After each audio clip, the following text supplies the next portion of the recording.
we are having our second conference because this week we are planning to celebrate to actually engage everybody in this solidarity with Kashmir, and today is our second conference. So we are going to be actually starting about talking about the current situation with India.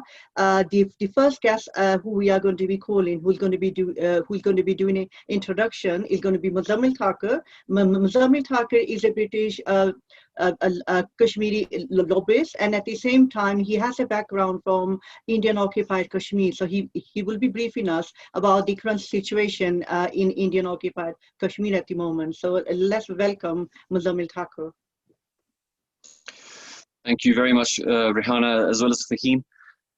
For someone like me, someone from Indian occupied Kashmir, Kashmir's Solidarity Day is a necessity to reaffirm commitment towards Kashmiris, but also to remind the world of its continued indifference on this day to the oppressed and its complicity in India's never-ending violations by maintaining criminal silence and thus contributing to the annihilation of a nation.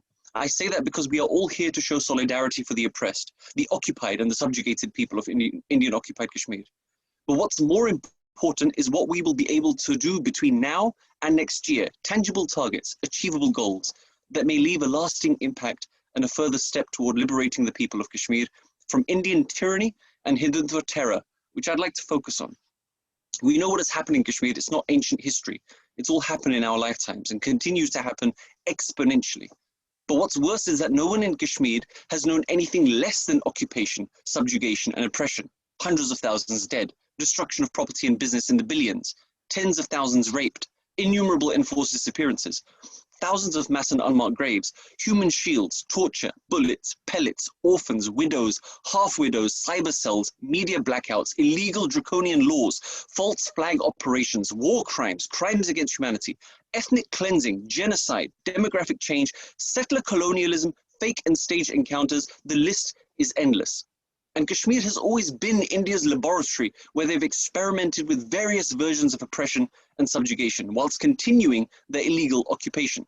It's never mattered which political party was in power. The Indian state have always maintained a singular policy on Kashmir, which by now should be obvious and apparent to everyone. But there's more to India's policy. Using Kashmir as a testing ground for more than 70 years, the Indian government finally exported its trials to mainland India in the shape of the CAA and NRC bills, which were basically discriminatory laws against minorities, particularly Muslims.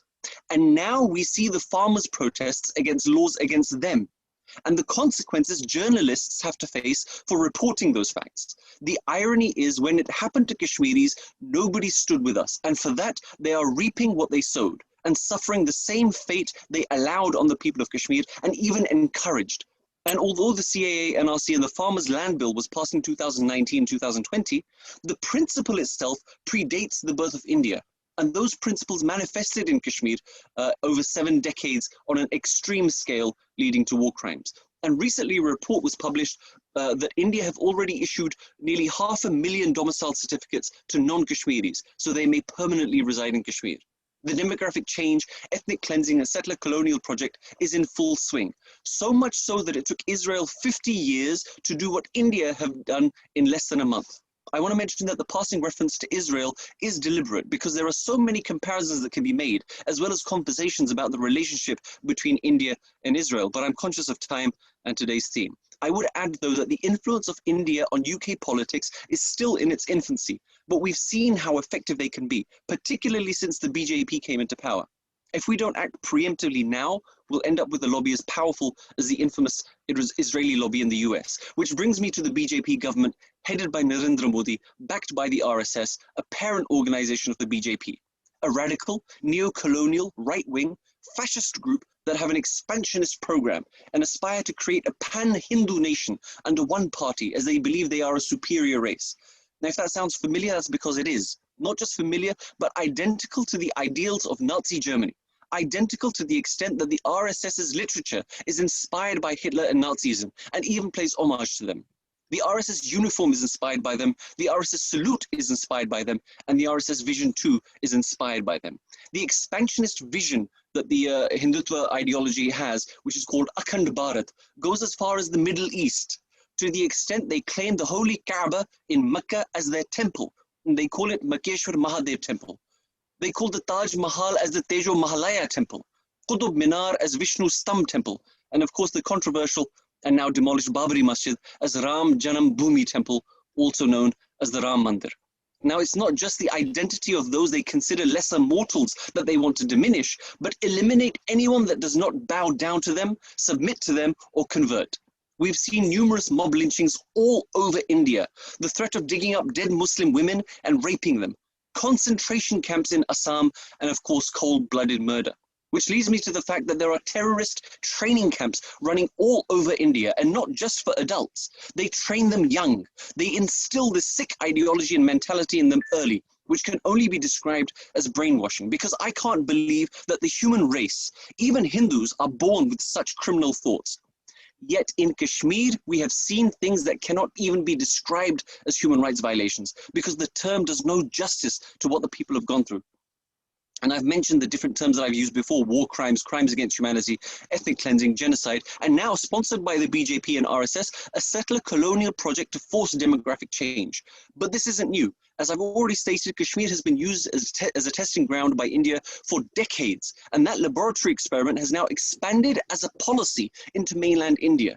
This is where Kashmiri's frustrations come to boil, because we have been warning Indians, particularly minorities, for years, and they watched what happened to the Kashmiris, and yet they remained silent. Now, the arguments that minorities in India had to be careful for their survival is a weak argument, if not a false argument, because the people of Kashmir, for more than 70 years, stood firm in the face of oppression, subjugation, and occupation, despite the crushing force of the Indian army. The draconian measures of successive governments, and little to no international coverage. And now the same people who are banging the drums of war against the people of Kashmir are facing the merchants of death themselves. India have time and again broken international law, UN resolutions, and the Geneva Convention. And in fact, Genocide Watch issued an alert on Kashmir on the 15th of August 2019. Remember that in October-November 1947, nearly 250,000 Kashmiris were massacred, and tens of thousands forced to migrate, as reported by a London newspaper. I mentioned Genocide Watch because they yet again issued another alert stating that preparation for genocide is definitely underway in India. What can you expect from a nation whose army chief laments that protesters use stones instead of guns, as it would be easier to justify killing children? Or the army major who screams on an Indian news channel to continue using rape as a weapon of war in Kashmir? Or of political leaders directing their supporters to dig up the graves of Muslim women and rape them? Or of a terror accused being supported and winning a parliamentary seat? Now, there is so much more to say, but I'm confident that the contributions of my fellow panelists will be comprehensive. So in conclusion, I end with a reminder. It's not too late. India have crossed a line and have gone so far beyond it that they've set a new benchmark of criminality and turned their own voters into fanatics. Remember that Germany was a literate nation and yet succumbed to the most irrational sort of racial prejudice. And as Khushwant Singh said in his book, India is largely illiterate, and it's much easier to sway the masses by rousing their basest instincts. When the Holocaust happened, the world said never again. When the Rwandan genocide happened, the world said never again. When the people of Srebrenica were ethnically cleansed, the world said never again. The days of colonialism, imperialism, and fascism should be over. And until and unless India is de-radicalized, we will continue to witness a rise in extremism and terrorism. And I hope that we can force the world community to intervene and stop the further annihilation of Kashmir, Kashmiris, and the minorities in India by the hands of radicals under the terrorism of Modi, the BJP, and the RSS. Thank you very much. Thank you, Muzammil. Our next guest we are going to be calling is going to be our Vice President of Tehreek-e-Kashmir UK. It's going to be Sardar Ahmed Aftab Khan, and he's actually an advocate from Kashmir, Pakistan, and at the same time he's a British citizen who has been affected by the violations on the ceasefire line because he has family over there.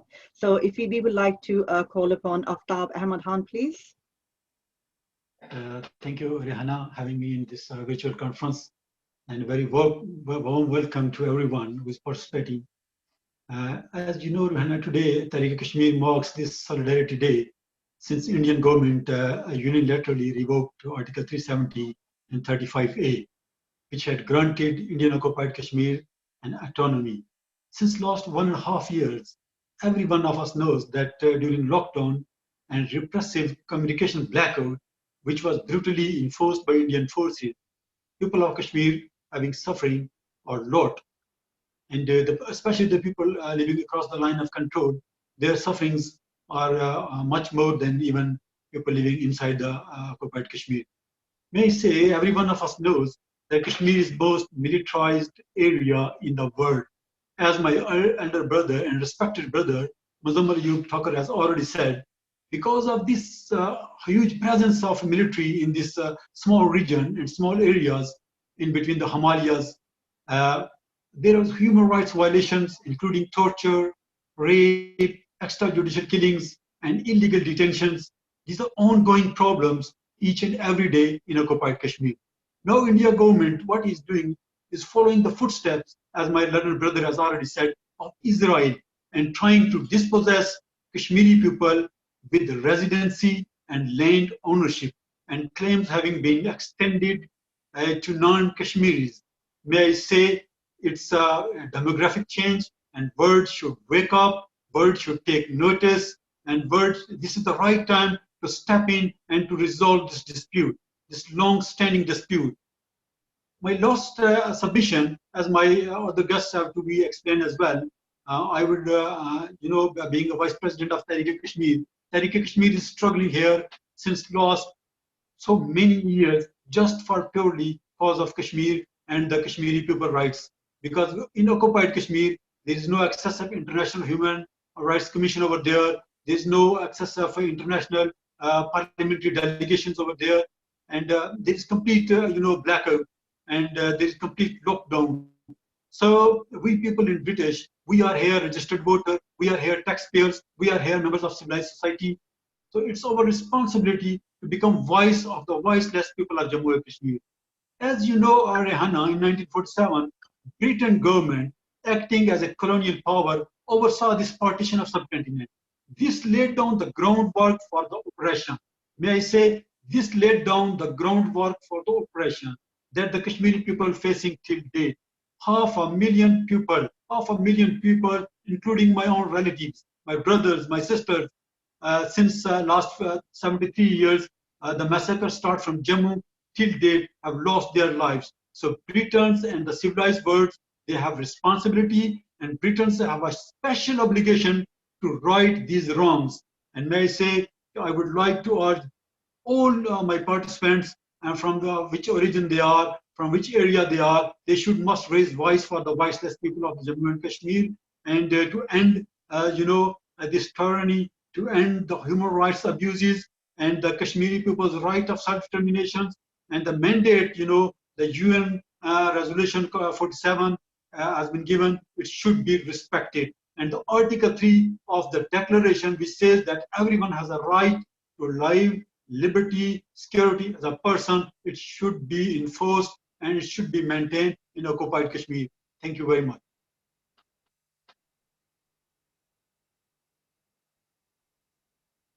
Thank you, Aftab, for the information. The third guest I'm going to call upon is going to be Lord Wajid Khan. If you could please come and get started.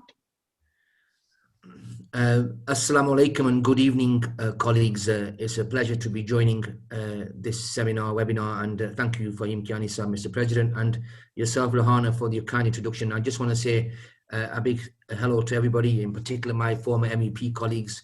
I see Saj Kareem, Teresa Griffin, Julie Ward, and Shafaq Muhammad, really great champions of the Kashmir cause, different political perspectives, but all united, fighting for the Kashmir cause. And I just want to not say too much because I think speakers have already summarized a lot, but I just want to place a particular focus on we're here for Kashmir Solidarity Day on the 5th of February.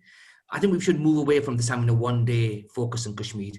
The day is about renewing your energy, renewing your focus to see what you'll do in the forthcoming year to continue to be a voice for them, brothers and sisters, mothers and children who have been suffering for over 70 years.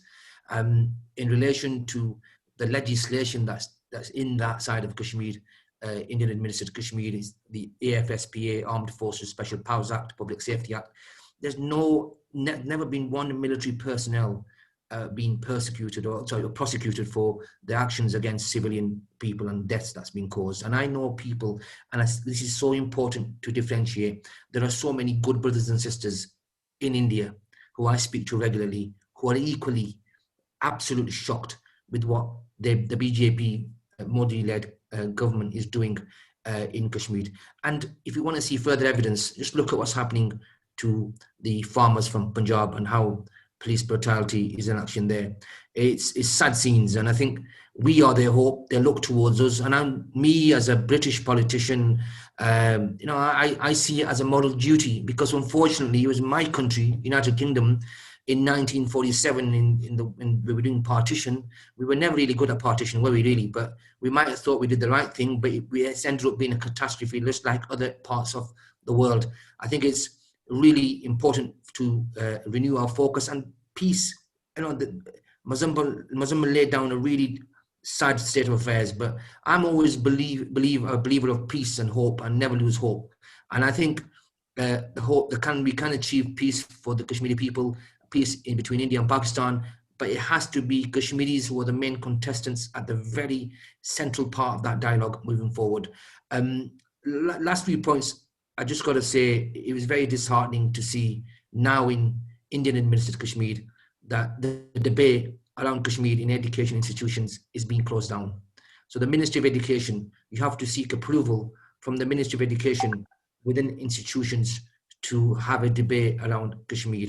And that is a direct attack on academic freedom. And it's very personal for me, because I was a rapporteur on academic freedom when I was in the European Parliament. So my final point of hope is, we've learned from history, France and Germany, post-45, and here closer to home, Ireland, the violence that we had in close to home.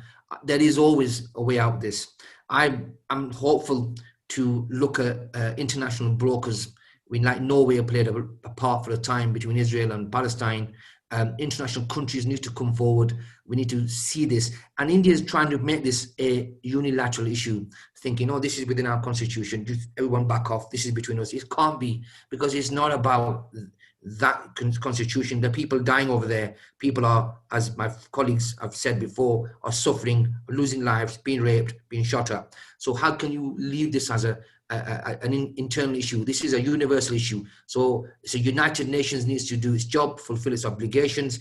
They try to say it's not multilateral, it's not bilateral, this is unilateral. We have to stop this, and we need to internationalize the Kashmir issue moving forward to make sure that we, across the world, I'm so heartened to see colleagues, brothers and sisters from Kuwait today. And it's the first time I've seen Kuwaitis activists part of this move towards Kashmir. I think it shouldn't be just UK and Europe. We've got to reach out and seek alliances, and I see Danielle from the United States as well. So it's really important. I'll finish by saying this. I look at this meeting and I finish with a huge kind of optimism, and make sure that we can all work together. And a final salam to Abdul Rashid Rabi Saab. Thank you very much indeed, everybody.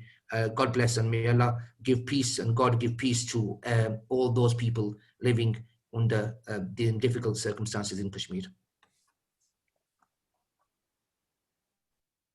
Ameen, and many thanks, Lord Wajid.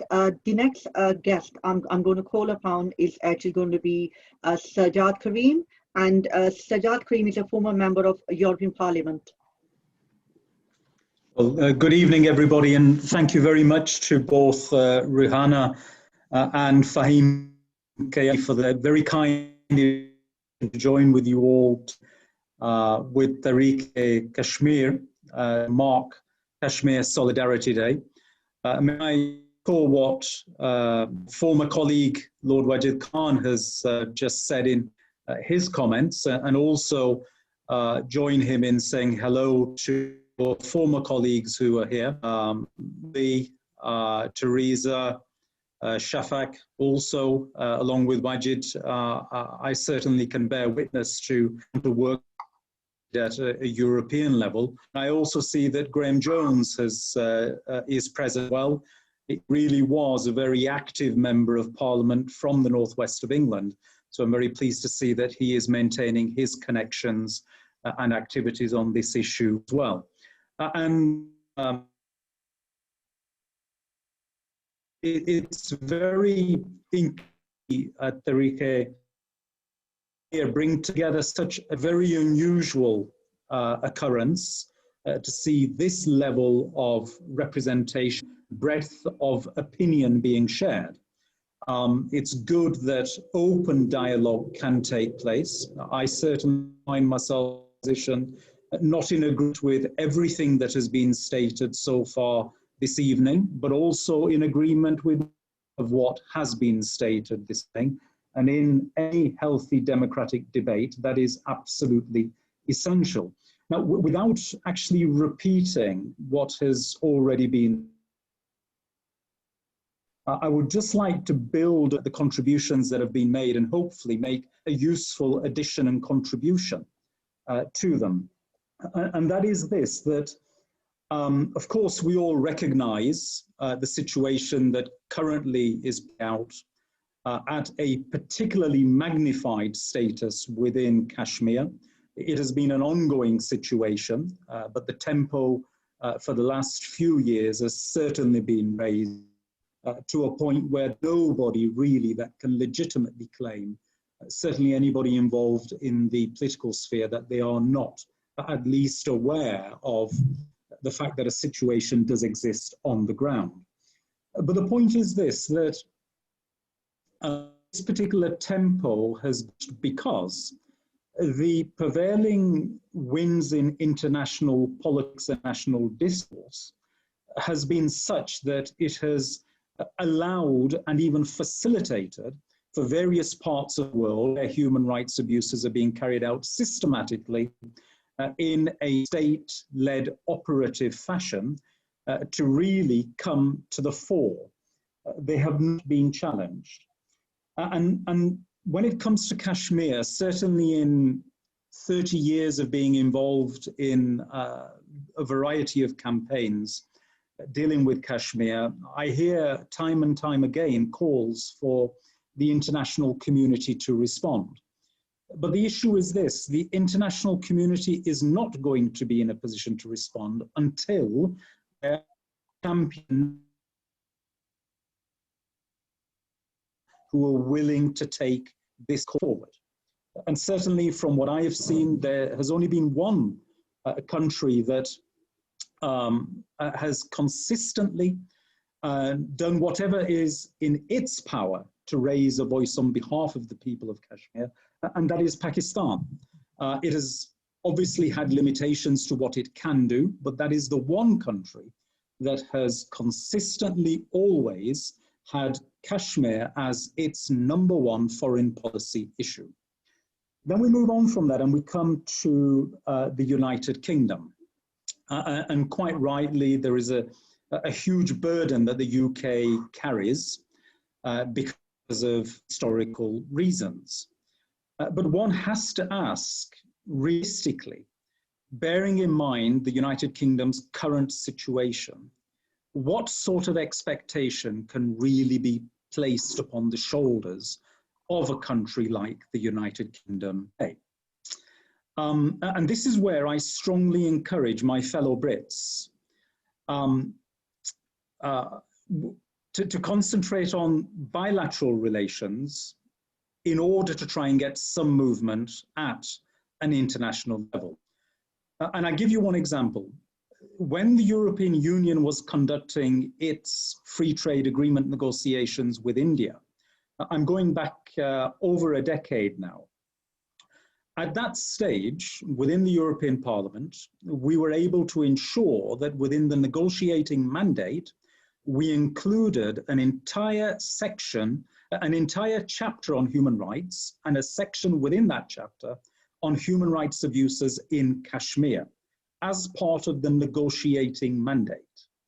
Now, the United Kingdom is currently seeking to negotiate new trade agreements globally.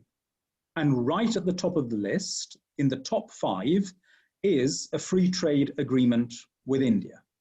Now, I think it would be a huge failure of the democratic system if all those people who believe in human rights, who hold all of those values dear in the United Kingdom, are not able to ensure that exactly what we were able to achieve at an EU level, we can replicate that here today in the United Kingdom. Because fundamentally, if we find ourselves as Britons in a position in 3 years from now that a complete compromise has been made upon what we state are our basic values, then fundamentally as a country, the very nature of the country that we are is changed. And therefore, this, of course, is about the people of Kashmir, but equally along with that, how we today behave in our bilateral relations with India is going to set in course what our own future will look like in time to come. And I finish with those words, and thank you all for your very kind attention and to hearing my contribution. Thank you. Thank you, Sajid Kareem, for your speech. The next person I'm going to call upon is going to be Julie Ward, who is also a former member of European Parliament. And just a reminder that everybody will be given 5 minutes today. Thank you. Okay, thank you very much, Rehana. I'm very honoured to be invited to speak. I remember speaking at a conference in December 2018 in Burnley, the theme of which was the case for freedom, and that case is still very important, isn't it? This is what we're still fighting for, really. The case for freedom hasn't diminished, it's grown stronger. And I'm really pleased with the theme of today's conference, solidarity, and particularly to see so many pro-Europeans on the call, including former MEPs, but also Graham Jones, who was an MP in our Northwest region, and again understood the importance of the EU as a peace project. And solidarity is actually one of the core values of the European Union, and I don't often hear it being discussed in the UK, this issue of solidarity, standing in solidarity with other people. That has to surely be our action for the next year, is to increase that sense of solidarity, to try and get people to understand what it means and how important it is. I was thinking a little bit about how complicated political situations tend to put people off engagement. So lots of people don't want to engage in things like the Kashmir issue, like the issue of Israel and Palestine, even the issue of Hong Kong at the minute. Many people find these things difficult to understand because they're complex and they're bound up with quite difficult British colonial history. So I think one of the things that we have to do is to do more education. We have to be explaining to people that we're in contact with, in all the different groups that we're involved in and the different campaigns that we're involved in. We need to use all channels possible to explain the difficult history so that people can engage. I remember that when I was selected as a candidate for the 2014 European elections, at lots of different hustings that I attended, I was asked a question about the two-state solution regarding Israel and Palestine. The question was, what do you think of it? And I thought, I don't know what I think about it, which means I think I ought to go and find out. I need to go on my own journey of education to understand. I think that's the same really for the issue of Jammu and Kashmir, is to engage with the subject, to be open to learning. So I've been engaging ever since I was elected, and I'm really grateful to everybody who's helped me on that learning journey. And that did include a trip to Azad Kashmir, where I met half widows And as a women's rights and children's rights campaigner in the European Parliament, I really pushed the issue of the violations of the gender-based violence and the violations against women and children at the forefront of my work on this issue. So I just wanted to let you know that one of the things that I am doing is working with a wonderful organisation called Widows for Peace and Democracy, which was set up by my friend, the human rights lawyer, Margaret Owen. And I just heard today that I will be moderating, chairing a panel at UNCSW on March the 17th for Widows for Peace and Democracy, where they're going to be presenting a dossier that where they've documented the issue of all widows globally. And the issue about the Kashmiri half widows is now part of that dossier. And I think that's what we have to do in all the situations where we're working, where we see opportunities to demonstrate where violations have happened, and to bring people together in solidarity. So I had Widows for Peace and Democracy in the European Parliament. We did an event for them, and so I invited Shamin Shaul, who's a friend of mine from who fights for Kashmir causes, and Professor Shagufta. They both came and they spoke, and they also met with women from Kosovo, for example, with women from Palestine, with women from other places. And I think it's this bringing together of people to show that solidarity that's really, really important. I also pledged to use a regular publication that I write for, which is Byline Times, a regional version of Byline Times, where I've been writing every single week about some of the issues that are not on the front pages. So I promise to write an article about what is happening in Kashmir and to put that into the public domain in a way that people can understand. So thank you very much. It's an ongoing battle, and those of us who are here today, we're very committed. I know that. So good luck, and we'll keep up the struggle.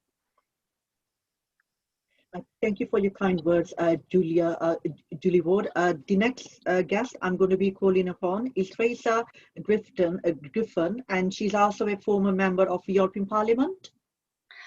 Thank you, Rahana. It's wonderful. Teresa, are you there? Yes. Can you hear me? Yeah, okay. It's wonderful to see old colleagues and old friends. In the European Parliament, this issue was never party political. We've got three different political parties represented here, and it's great to see you, Graham, an old friend of mine, ex-MP for the Northwest. But can I just agree with Sarge about trade deals? Because we got to the position in the European Parliament where we were writing human rights, climate proofing, and gender equality into all trade deals. And we absolutely have to ensure that the UK is doing the same in terms of developing its trade deals, as Sarge quite rightly said.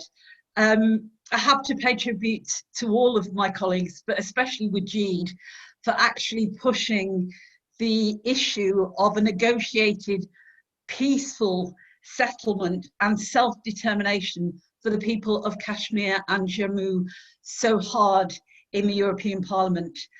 Where I first came to the atrocities that have been so well described by others was actually, I went to an event in Oldham Town Hall, and it was an event that was actually young girls and women, and they were telling stories through film and art about the atrocities and the human rights atrocities that were actually happening to their sisters, their mothers, their cousins in Kashmir and Jammu. And that was about 15 years ago. We have a very big Kashmiri population in the Northwest, and it was led by Jim McMahon, who is now the MP for Oldham, but really to pick up on something Wajid said. How do we take this forward? How do we make sure that it's on the agenda? Wajid and I are both part of the executive of Labour Friends of Kashmir. And one of the things that we're determined to do, Rahana, is to actually take and keep alive the issues of Kashmir and Jammu with our colleagues in the European Parliament. And Sarge, I'm sure you can help the colleagues from the EPP and also from Renew, from different political parties. But it's absolutely essential because, as Waj, I think, indicated, sorry, I should call you Lord Wajid, not Waj, sorry. He's been my little brother in politics for years, so that's why I call him Waj. The voices on Kashmir and Jammu in the European Parliament were predominantly British voices. Now that the UK, after the disaster of Brexit, is no longer in the European Parliament, we have to make sure that other member states actually take up the mantle and make sure that this is kept both in the public and the political domain. Delighted to see friends from Kuwait and the United States here, and it was Wajid quite rightly said, this is a fundamental international issue and must be kept on the international agenda. And I hope that with the Biden administration in America now, that we will actually have more opportunities, Danielle, to take this forward. I apologise, Rahana, I have got to go to a Zoom about Ireland. As Wajid indicated, I have the privilege of working on the Good Friday Agreement. I remember in Ireland when I was a child, when rifles were actually put into our car as we were travelling. It shouldn't be happening anywhere in the world. It shouldn't be happening. But it's great to see you all. Count us in, count Labour Friends of Kashmir in, count all of the political parties here in, and thank you very much for your time. Thank you, Teresa. It was very interesting to actually hear you, and I understand you had to leave early. The next guest I'm going to call upon is Daniel Khan. Please. Salam alaikum. Daniel Khan, are you there? Yes, can you hear me? Walaikum salam. Great. So thank you. Yes, I can hear you. Miss Ali, thank you, Tehreek-e-Kashmir, for inviting me today, and Mr. Kayani, President. It's truly a pleasure and honor to be with you all. So as you all have mentioned, you know, I am an American citizen, and I'm a deeply concerned one who has witnessed the ongoing human rights abuses in Kashmir since 2016. So I actually first traveled to Kashmir when I was a graduate student at the University of Glasgow studying human rights and international politics. And I was eager to learn more about the conflict and see the situation on the ground firsthand. And so I never expected to end that trip not only with a Kashmiri boyfriend who is my now husband, but with a lifelong mission to serve as a human rights activist and fight for a free Kashmir and continue to stand in solidarity with Kashmiris, which is why I'm here today. So I have a very personal connection to this conflict. After my aunt-in-law, who is a politician in Indian-occupied Kashmir, was held under house arrest for over a year for no crime following the unconstitutional removal of Article 370 on August 5th of 2019, I knew that as a white Western woman, I had a responsibility to play in helping elevate Kashmiri voices as best as I can. And I really cannot stop thinking about the Kashmiris that I worked with overseas during that time who were unable to contact their loved ones on the ground. It was very difficult to see their suffering firsthand and also the suffering of my own loved ones. And so it was just a very unbearable situation. And as we all know, and I will be echoing what others have said throughout my remarks, but I'm really speaking to those that are listening today that don't really understand the degree to what is going on. But the world tends to be silent on the Kashmir issue, and I believe it's largely because they don't see it as a global threat to peace. But the world cannot continue to ignore this crisis. And we have seen that Hindu radicalism and violence and discrimination against Kashmiris in IOK and other religious minorities across India is on a very stark and dangerous rise. Acts of violence and hate crimes by these Hindu nationalists have become so severe that we are essentially witnessing a situation equivalent to that of the Nazi regime as they sought to dehumanize Jews and exterminate them. And there are many disturbing parallels between the extermination of the Jews by the Nazis and the ongoing genocide occurring in Kashmir. And yes, I will call it a genocide. Again, as we all know, Kashmiris are afraid for their lives, and they are not able to speak out due to violent repercussions, fear of arrest, and torture. And as a result, there is a false sense of democracy and a peaceful way of life that is portrayed to the international community, which is hindering our efforts to get the international support that we need to raise awareness to this issue. We've actually recently received reports from Kashmiris on the ground that they are now risking arrest if they simply like or retweet tweets or other social media posts related to the human rights abuses in Kashmir. And censorship through these communications has only gotten worse in the past few days. And I actually just saw that famous pop star Rihanna just tweeted about these communications bans related to the farmers' protests. I wish she would talk about Kashmir, but I think that is showing that the world is starting to wake up a bit more, and we're starting to get more traction, and we need to follow up with that. And so we know that Kashmiri voices have always been silenced. And, that's why we're all here today, to speak up for them and show solidarity with them, but it's not enough. We really need to do so much more work, and we need to focus on supporting grassroots advocacy. And from a US perspective, we have seen that those efforts can work. We were actually able to have a congressional hearing back in 2019. So we really need to keep up that grassroots advocacy and momentum. And also, as a millennial, I just want to talk about the impact of the conflict on Kashmiri youth. Their ability to pursue their studies has been continually disrupted by the Indian government's communications bans and the allowance of only 2G internet. The access to high-speed internet is a human right, and it continues to be denied. I have talked to these Kashmiri students who are suffering from depression and other mental health issues due to the inability to complete their studies or study effectively with these restrictions. And I raise this point about youth because I personally believe that they are key to helping resolve this conflict, and their voices need to be heard.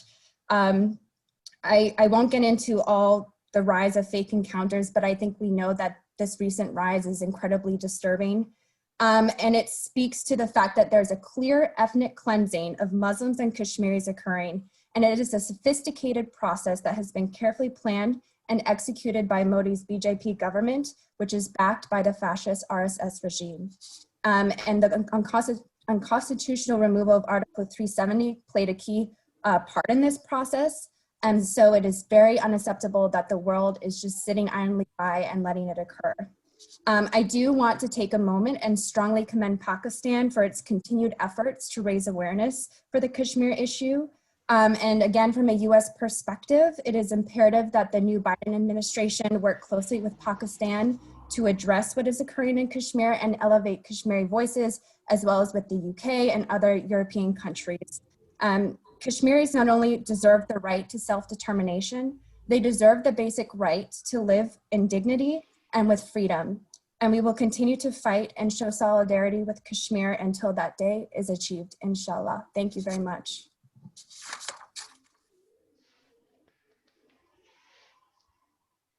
Thank you, Daniel Khan, for your speech. The next guest I'm going to call upon is Graham Jones, who is also a former member of European Parliament. Graham Jones, please. He's a British member of Parliament. Thank you, Ron. A member of the British Parliament. I don't have the elevated status of my colleagues, Karim, Theresa, Julie, and Lord Corn, who sat in that venerable institution of half a billion people. Just the British Parliament for me, the one that drew dividing lines on maps that weren't very effective as the decades rolled on. I've got to go in a minute, so please do excuse me. It's just I'm glad you've invited me. I'm delighted to be here. Any issue around Kashmir I'm interested in. It's a talking point in the constituency, largely because of the large Kashmir population here. So I'm familiar with the issues, and it's something I've become very engaged with. I was lucky enough to visit Kashmir, actually, Azad Kashmir, and just a couple of observations before I go. I think firstly what I want to say is that there's only one issue here on the table. That's Indian occupied Kashmir. That's the only place where there's problems, and there's only one authority that has jurisdiction over Indian occupied Kashmir. That's the Indians. Quite simply, this is an Indian problem. And until India recognises that it's a problem and starts to park some Hindu nationalism and the notion of greater Indianness, and starts to think about the world community and Kashmiris, then I think we're going to struggle. It's an uphill battle, and as other speakers have suggested, have stated, that there are now a number of considerable human rights abuses that are listed against the Indian government, particularly under Modi, which are very egregious. I think that it's genocide has been used, but I think what has been going on is quite considerable and quite grave as far as the international community is concerned. And I agree with the point that I don't think that we should sit back. We have to internationalise this. I think, as Lord Khan said, made a very good point, very strong point, that we need to internationalise this issue, because we need to take it beyond the vista of Pakistan and India as a land grab, particularly by India. And we need to take a more holistic view of this, and the international community has to start talking about some of the issues. I think that, so the first point I'd say is India owns and is totally responsible for this problem, and we have to deal with that. You know, the UK government doing free trade deals with India, you know, they should be conditional. The international community should be making anything it does with India should be conditional. Any arrangements it makes with the Indian government should be conditional, you know, on the resolution of the issue in Kashmir, and certainly a return to normality and respect for human rights, and decency and dignity of people who live there. The rule of law, and a fair rule of law too. The second point I'd make, and I'll close on this, is that when I landed at Islamabad airport and I went into a press conference there regarding Kashmir, I think one of the issues and challenges I raised there, and it's quite unusual to be in an English-speaking environment talking about Kashmir, the only two places are either in the constituency or on you know, forums such as this at a national level. But actually, a lot of the horrific videos that you see, none are in any international language, certainly not in English.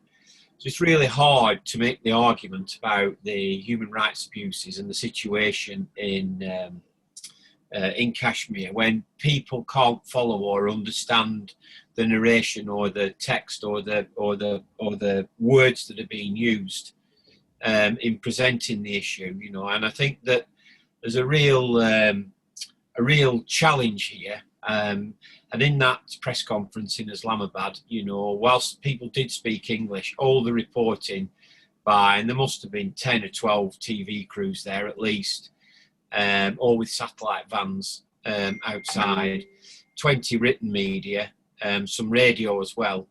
You know, it was all being then publicised for internal conversation in Pakistan or in the region. You know, and not in English. And I think that that's a real challenge. I think if the issue of Kashmir is to be resolved, then we have to internationalise it. And I think we've got to look at the pragmatics of internationalising it, you know. And the bottom line is that is speaking about Kashmir in English, in reality, to draw that interest, you know, and concern about the way the Indian government is behaving. So I feel for the people there. It's a horrific situation, and it's one that needs to be resolved. You don't need to be of any political persuasion to know that the human rights abuses that India are inflicting on the people of Indian-occupied Kashmir, you know, are an absolute disgrace. You know, I think that it is an embarrassment to India, but for those people who are suffering, I mean, you know, words fail. You know, we've got to stand up and stand alongside those people.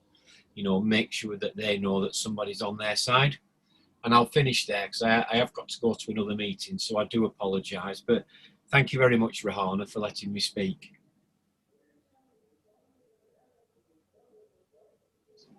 You're always welcome, Graham Jones. Nice to have you today. My next guest I'm going to call upon is is actually going to be Shafaq Mahmood, and he's also a former member of your European Parliament.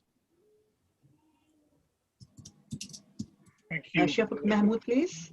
Thank Are you there? I am.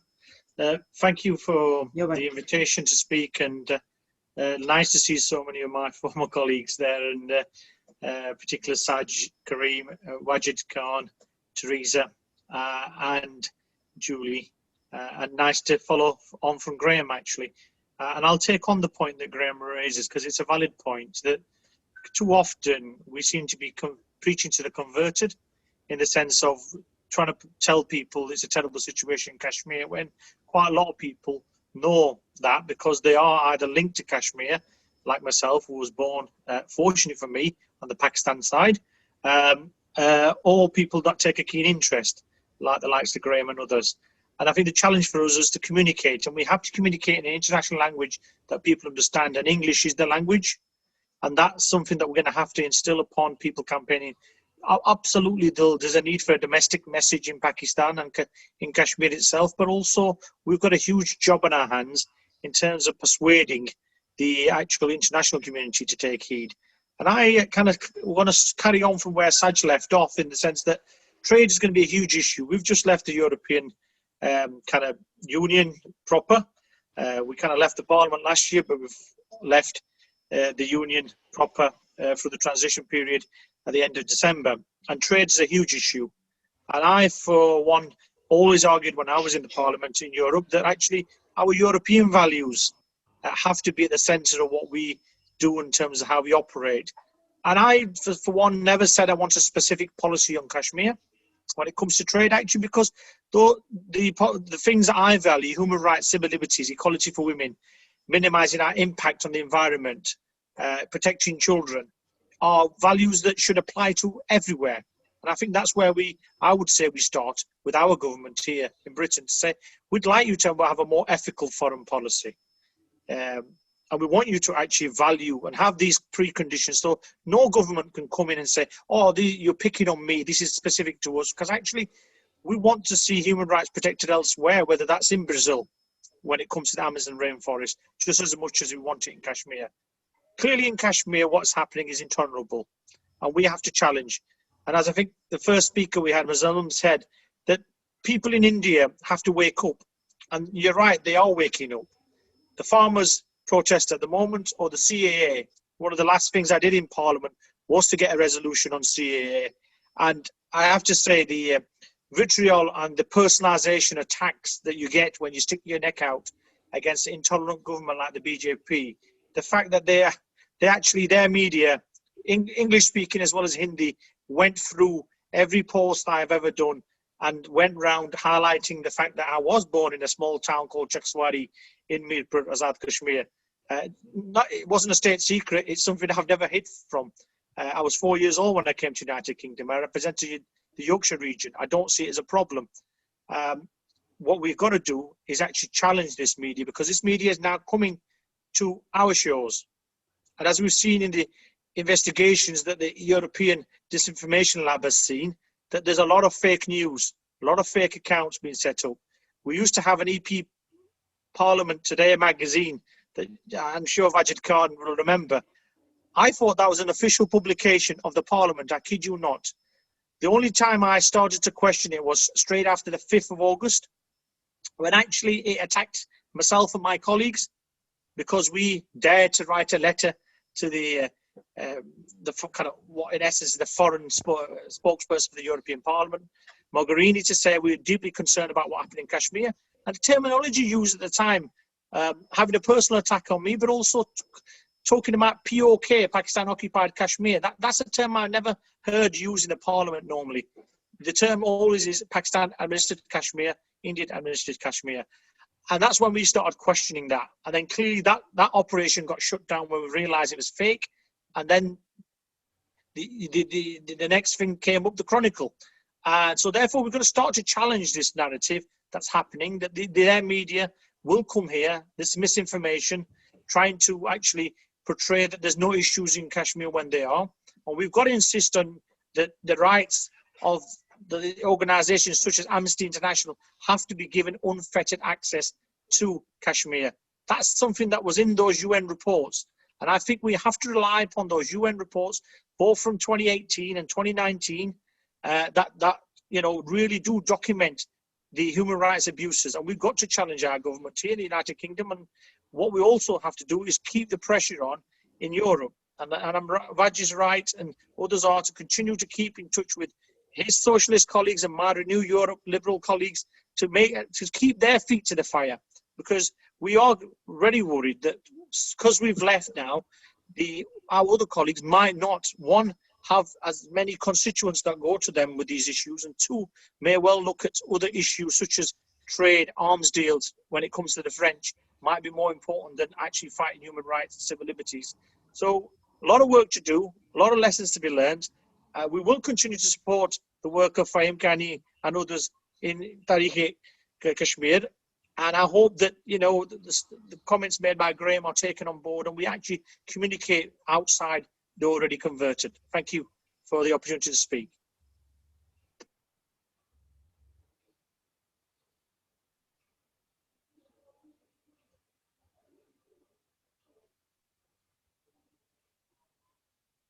Shafaq, are you still there? Because I think the screen has been at the moment it's just stuck there. Yes, finished. But I think so. Your screen was stuck, not his screen. All right, okay. Because I was just thinking of what's happening. He has finished. You can invite next speaker. Okay. Okay. The next guest I'm going to call upon is actually going to be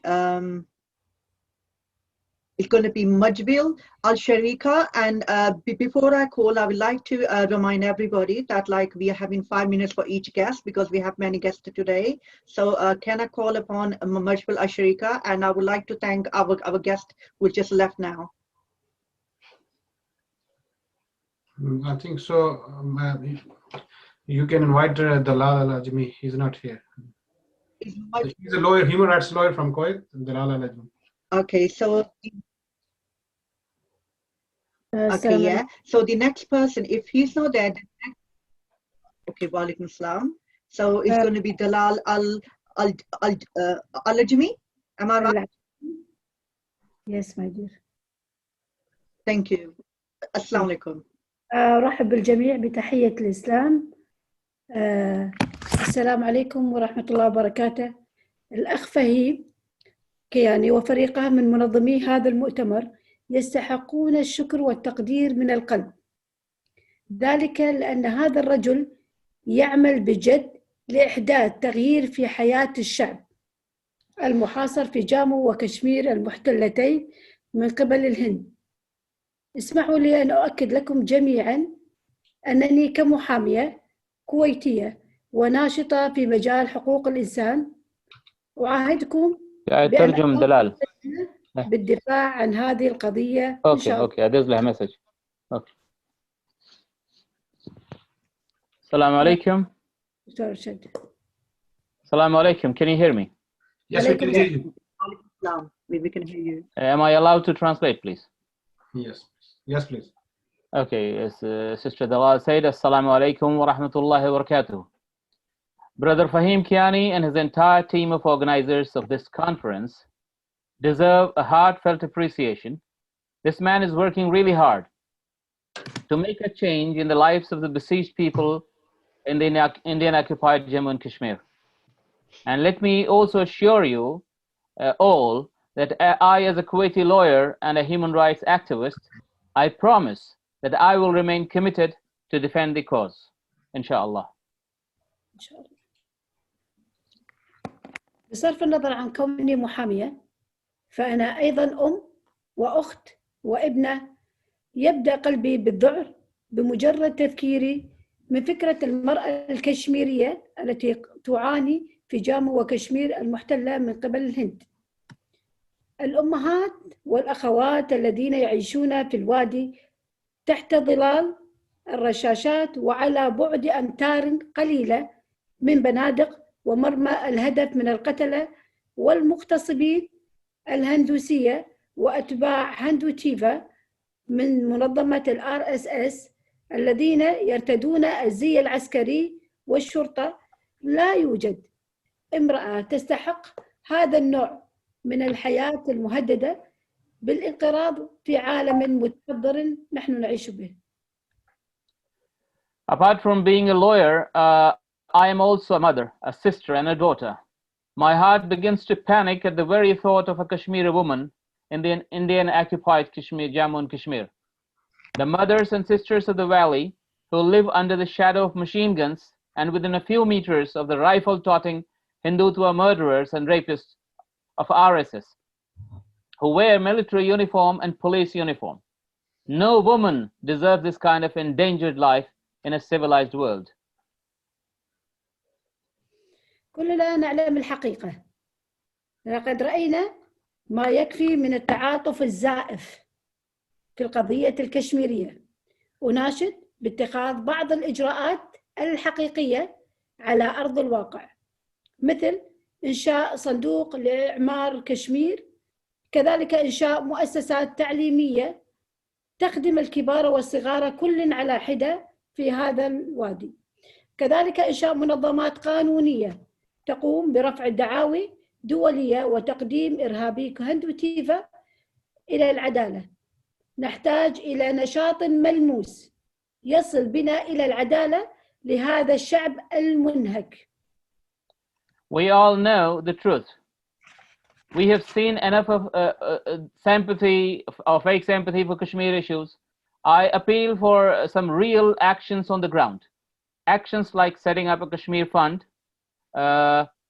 setting up institutions to educate the young and old of the valley, setting up legal organizations to internationally sue and bring Hindutva terrorists to justice.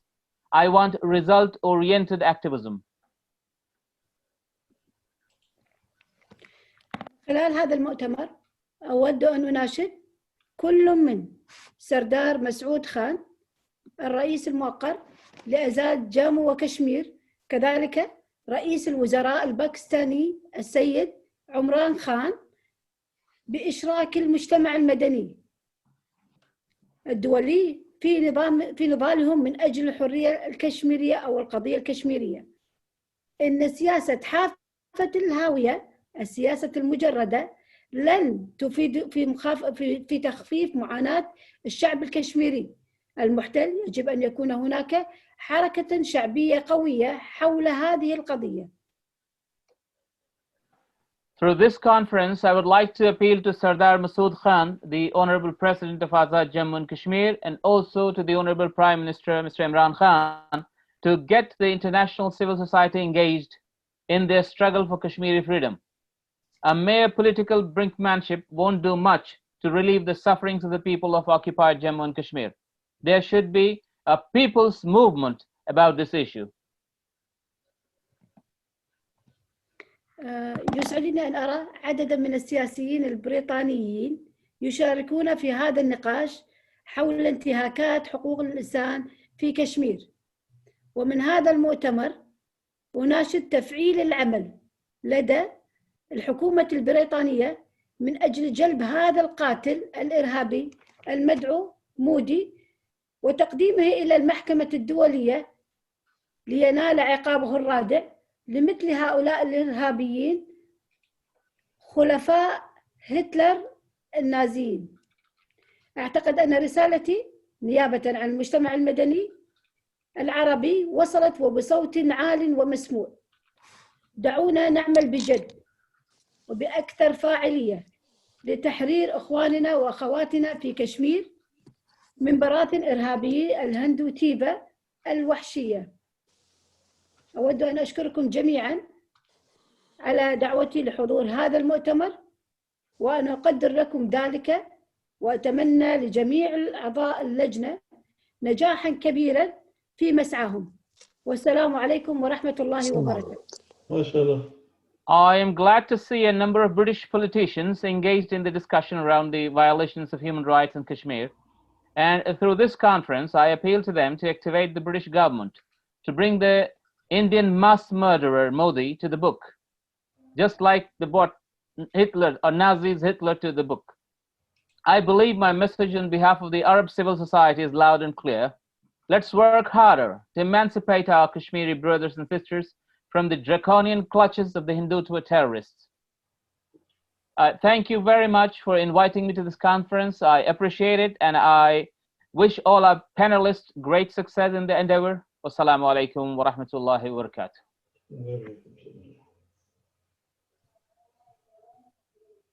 Over to the moderator. Thank you, Sister Dalal Ajmi, you're always welcome. Yeah, thank you, my dear. Yes. Thank you. Thank you, Sister Dalal Ajmi. I would like to invite my next guest. You're welcome. Before I invite my next guest, I just need to remind everybody that everybody has 5 minutes each for their speech. So the next guest I'm going to call upon is going to be Abdul Rashid Tarabi, MLA from Azad Kashmir. Abdul Rashid Tarabi, please.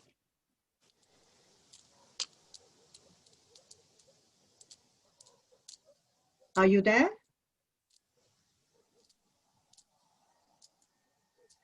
Hello? I think for some reason we don't have Abdul Rashid Tarabi. Okay, the next guest which I'm going to call.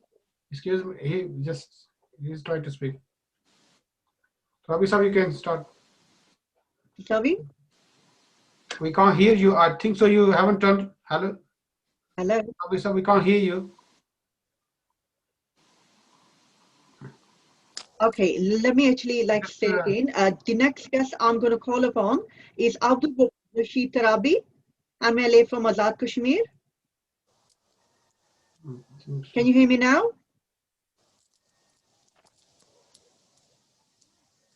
I think so. If you take your,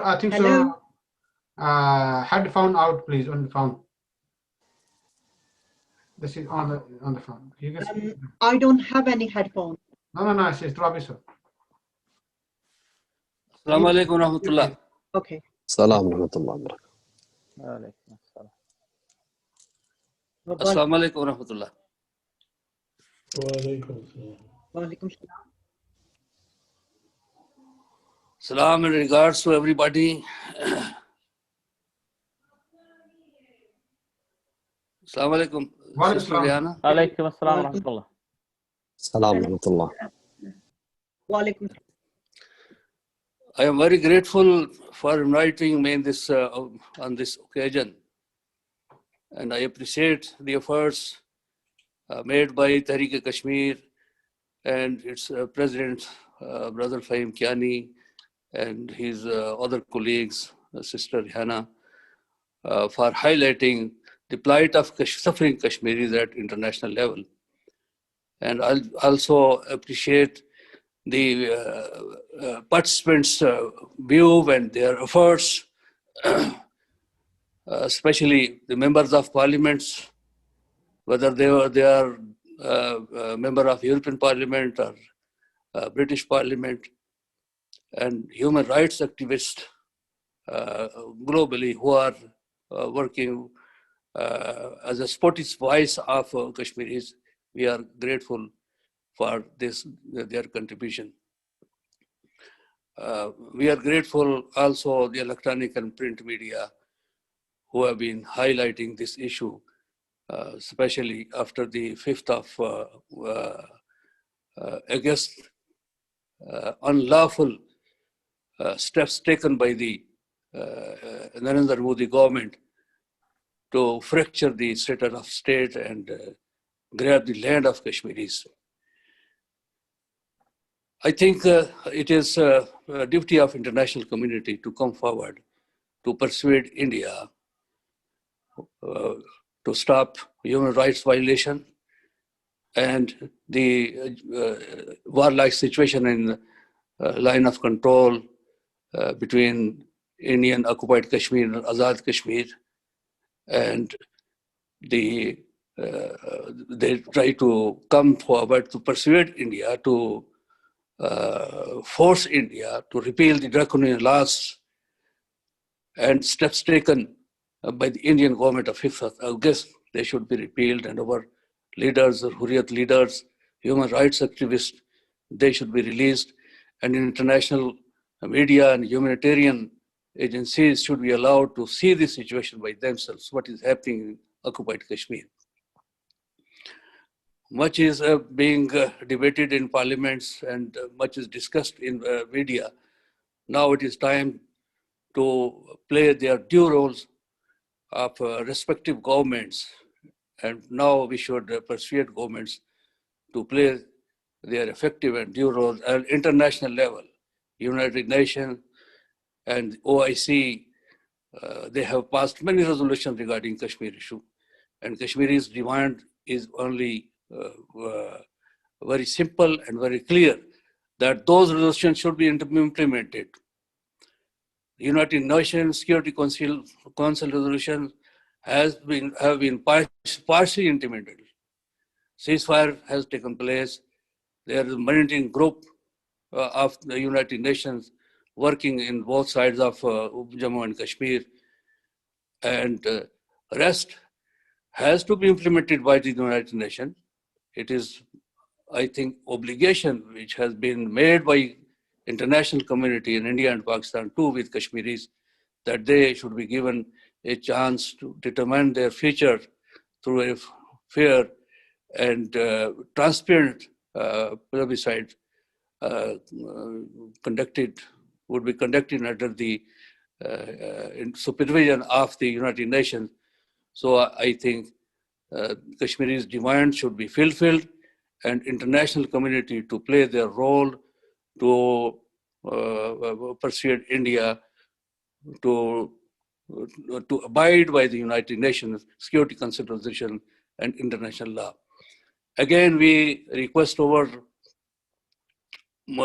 brothers and sisters of Muslim world. There are OIC's resolution on Kashmir, supporting the basic human rights of Kashmiris, tackled through the implementing of the Security Council resolutions. And OIC has also passed resolutions that if India doesn't abide by the international commitment, there should be a relief fund should be established for the help of and rehabilitation of Kashmiris. I think that relief fund should be initiated now, and then a fact-finding mission was decided to send to Kashmir to see the human rights violation by the OIC in mid-90s. I think this is the time that OIC should send its that monitoring mission to the occupied Kashmir, and even they can come to the Azad Kashmir to see and to listen the stories of agonies of suffering Kashmiris who have been forced to migrate and who are settled in different parts and Azad Kashmir as refugees. So these are demands of Kashmiris that United Nations and the OIC, they should come forward and they should implement their resolutions regarding Kashmir to end this agony of suffering of Kashmiris. This is duty of every human being, and our Muslim brothers also, they are responsible. We are grateful of our Kuwaiti brothers and sisters who are launching a campaign, awareness campaign for to highlight the suffering of Kashmiris. We hope that all other Muslim Arab brothers, they will join their hands to highlight this issue. Wassalamu alaikum wa rahmatullahi wa barakatuh.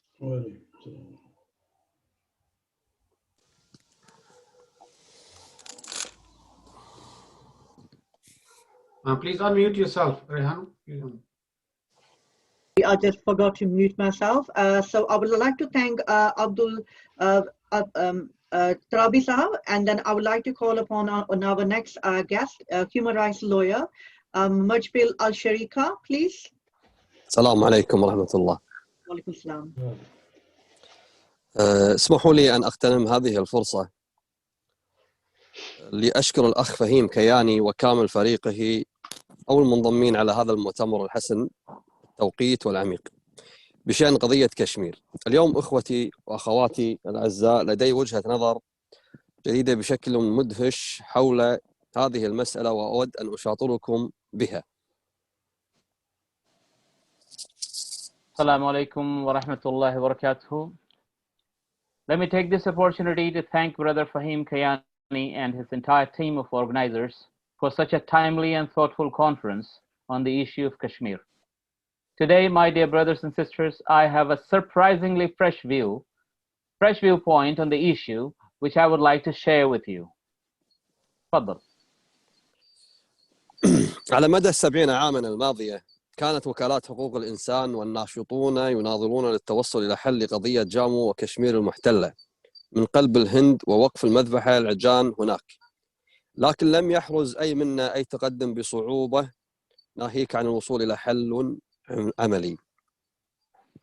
For the last 70 years, human rights agencies and activists have been struggling to hammer out a solution for the issue of Indian-occupied Jammu and Kashmir and to stop the perennial carnage therein.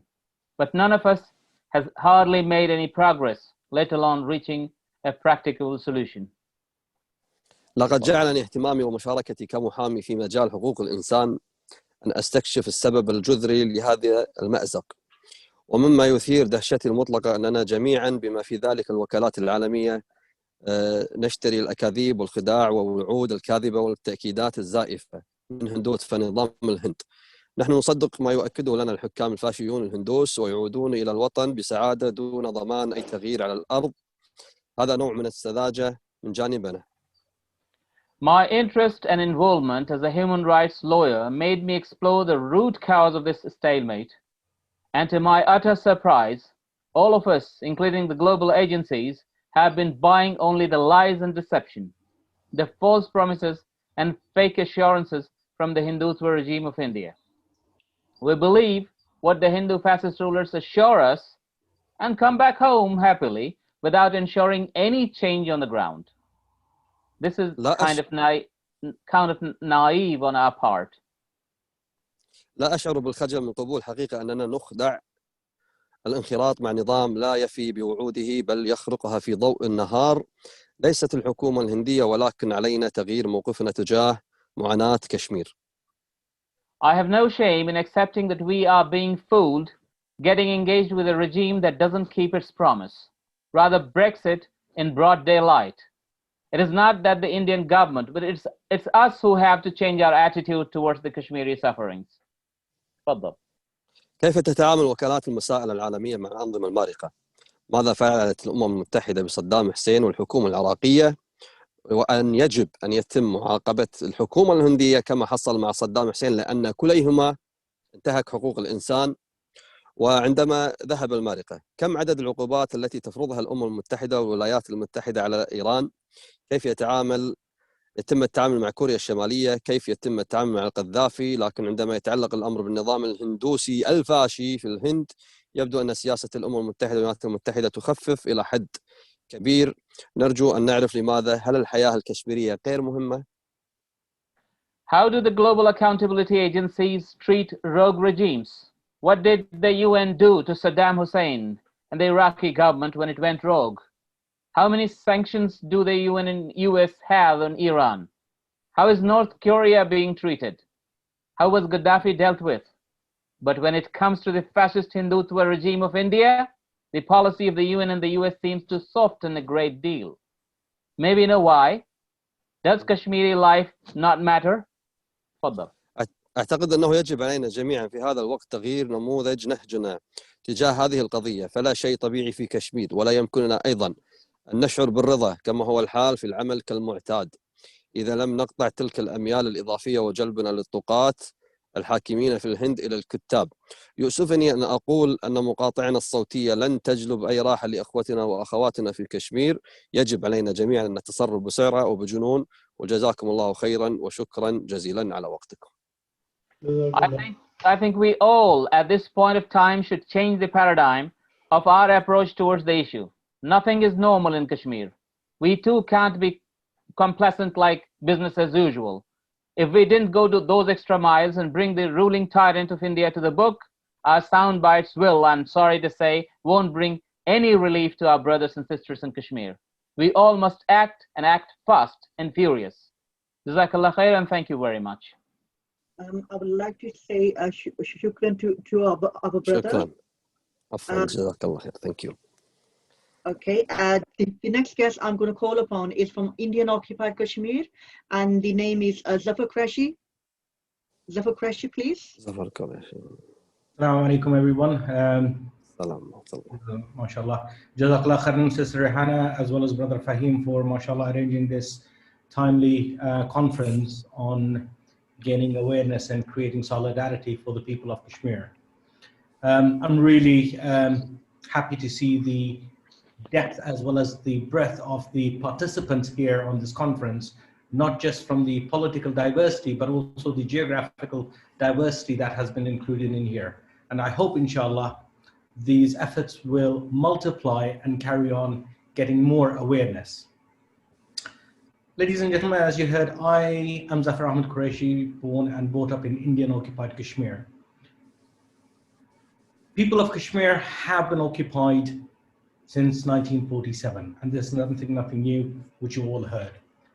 The atrocities that the Indian government has been committing in Kashmir are enormous. MashaAllah, my brother Muzammil quite eloquently summed up the atrocities, the occupation, the terrorizing acts that the Indian government is committing in Kashmir and within India as well now, haven't very much summed. So I'm not going to go over those. Today we are here to give a message to the international community, especially to the people of Indian occupied Kashmir, that we are not alone. The people of Kashmir are not alone. The whole world is with them. We've heard various views from the lords, from the politicians, from the academics on how we can move this forward. The issue of Kashmir has to be socialized and made aware. The people need to be aware what the issue of Kashmir is, the reality of the Kashmir issue. It is not just the human rights violations that are being committed in Kashmir. Our struggle for freedom is not just about gaining human rights or gaining rights within the Indian Constitution, but it is a political issue that not only affects the people of Kashmir, but it affects the whole world. The three major stakeholders that are involved in Kashmir are all nuclear, currently at each other's throats, very unstable. The fascist government of India, as you heard, is trying its every trick on the book, not just to change the demography of Kashmir, but ethnically cleanse the local communities. Over 150,000 people have been massacred so far. Every day, thousands of human rights violations are committed. We have over 12 United Nations resolutions that provide the sanctity and the true nature of the dispute of Kashmir. We've got over 150 bilateral talks and agreements that were run between Kashmir and India, between India and Pakistan, yet we have had no impact. Unless we understand and accept the reality of the issue of Kashmir, that it is a political issue that requires a political resolution, not just talks, not just statements.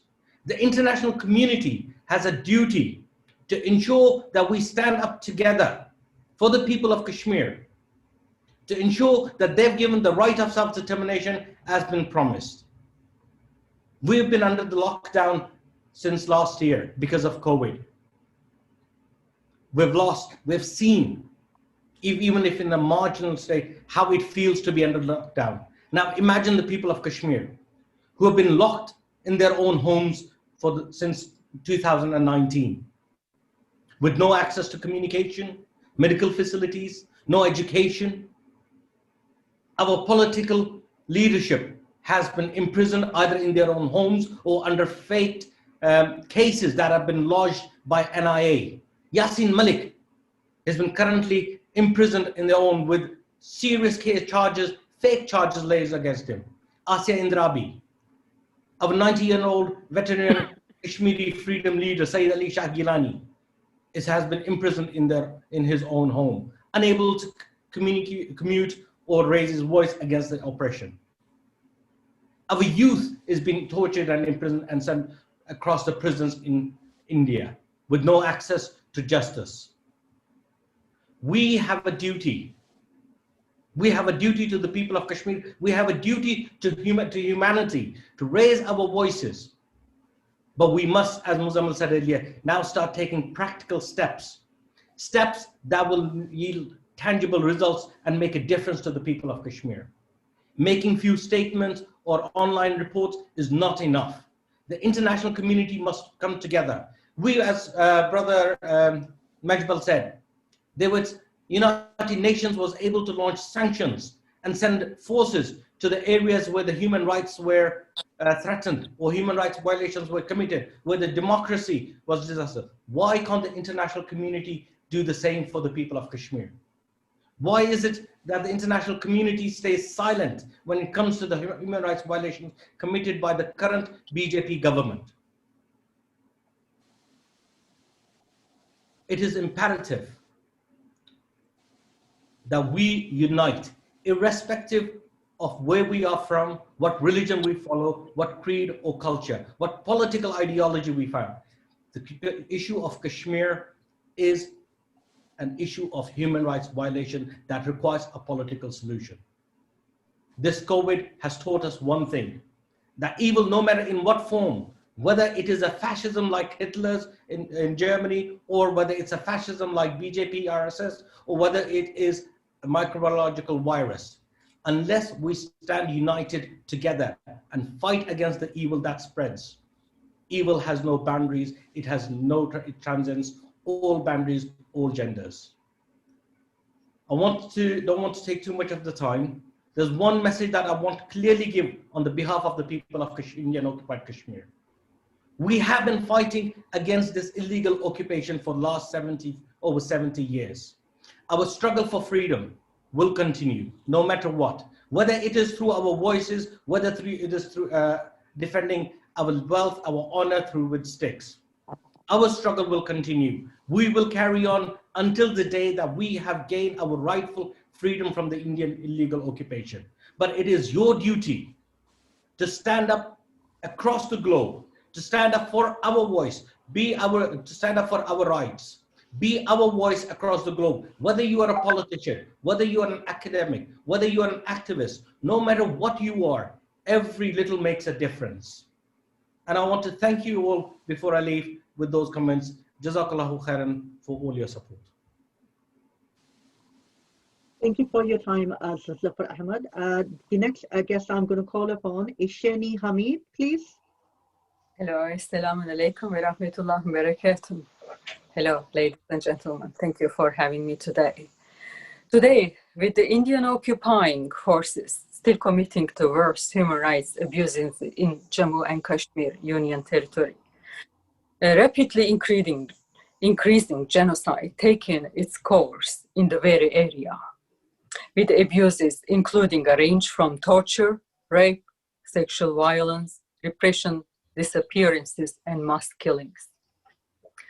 Of course, the leadership in Pakistan and in Azad Jammu and Kashmir, many leading groups are doing their best to assure the peace. So now, it is the exact time for the United Nations and ICC as well to put an end to this ongoing genocide in Indian-occupied Kashmir. In fact, in 1948, Genocide Convention, which has been adopted by the United Nations, confirms that genocide, whether committed in time of peace or war, is a crime under international law, which parties to the convention undertake to prevent and punish. And now, the primary responsibility to prevent and stop genocide lies with the state which crime is committed. In December 2019, 152 states have ratified and joined to this very same convention on the prevention and punishment of the crime of genocide. Ironically enough, India is one of these countries which signed and shown her ratification against crime of genocide. So it is quite time now for United Nations to ensure that every state signing this agreement will honor the trust and credibility of the Union. In the meantime, there are few considerations we need to keep reminding to ourselves. We have to continue towards pressing for a peaceful resolution. Hence, we have to prevent an armed conflict in Kashmir. We have to avoid extremism when acting for salvation. We need to follow our agreed action plans. And we should always deliver our obligations, respecting the chain of command. Then, within the safety, solidarity, and discipline, we will be able to gather more evidences against the criminals. Plus, without providing them any opportunity to use our action against us. Because the times will eventually come to ICC, and I urge my lawyer friends to work together. Let's bring them to justice. Besides working for a peaceful resolution, we also have to embrace our basics. We have to rebuild our lives in Kashmir. We have to arise from our basics. We have to survive.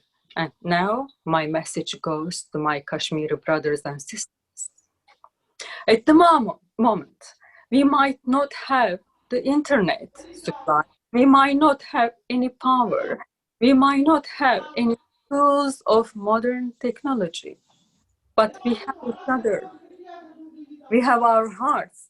We have our beliefs, our social, cultural, traditional inheritance, and our love to our country. For sure, we will not allow our unique characteristics to disappear in Kashmir because some dictators thought that would happen. This is why we will raise from our basics. After all, these are the same simple basics brought us to this civilization, brought us today. For this reason, let's establish and enhance our local neighborhoods, education support facilities, training options, health support, food distribution units. Let's just help each other as neighbors in Kashmir. With here determination, let's help each other as neighbors. Let's share our food with each other, our books, our notes, our services and talents. With the COVID-19 challenges and the oppressors outside, let's hold on to our humanitarian supports towards each other for survival at the time of this crisis. While the world itself rebuilding, today we have a real standing chance to reinforce our regional chance and national, international, sustainable development programs. But we have to hold on to our best. We have to work in solidarity in Kashmir. At this point, I urge the local and international businesses as well to invest more in Kashmir, to provide their primary products and services to enable them to reach to the most vulnerable whom are trying to survive in conflict zones, starting with the Indian occupied Kashmir. Food, health, and sanitary products, including COVID-19 vaccines, basic educational materials should and can reach to everyone in Kashmir. If only we take the step of determination to provide support. We really need to want to do that. Also, there is a massive role for all peace-supporting countries and to their leaders. Let's deliver our promises, which we have given before securing our positions as leaders. Let's deliver our promises for the sake of the future generations, for the well of the children, including your children. Let's deliver our promises as leaders for sustainable developments, for world peace. We all have a choice. We all can make difference. We can do so. Let's just unite. If we want to achieve a peace and resolution for Kashmir, we can do so. Let's unite. Thank you very much. Thank you, Shani Hamid, for your lovely speech. The next guest I'm going to call upon is actually Fakiha Tayyib, and she's actually the Deputy Secretary for Tehreek-e-Kashmir, Norway. Fakiha Tayyib. Assalamu alaikum, everyone. Good evening. I'm Fakiha Tayyib from Oslo, Norway. I'm a student of law and international relations, and I also have the honor of being the Deputy Secretary General of Tehreek-e-Kashmir, Norway. First of all, I would like to thank Mr. Fahim Kiani and Madam Rehana Ali for giving me the opportunity to participate in this important and in-team meeting. I strongly appreciate all activities and campaigns arranged by Tehreek-e-Kashmir in Europe. My parents, as well as my grandparents, have eagerly worked for this cause, which has motivated me, also inspired me, and led me to personally engage within such communities and to fight for human rights and speak up for them myself. Now, talking about Kashmir, a lot has already been said, and it has been made clear that its people and its residents will not abandon nor will they compromise their demand for freedom. And it is undoubtedly a right they have by birth, and for which they have paid the price of blood.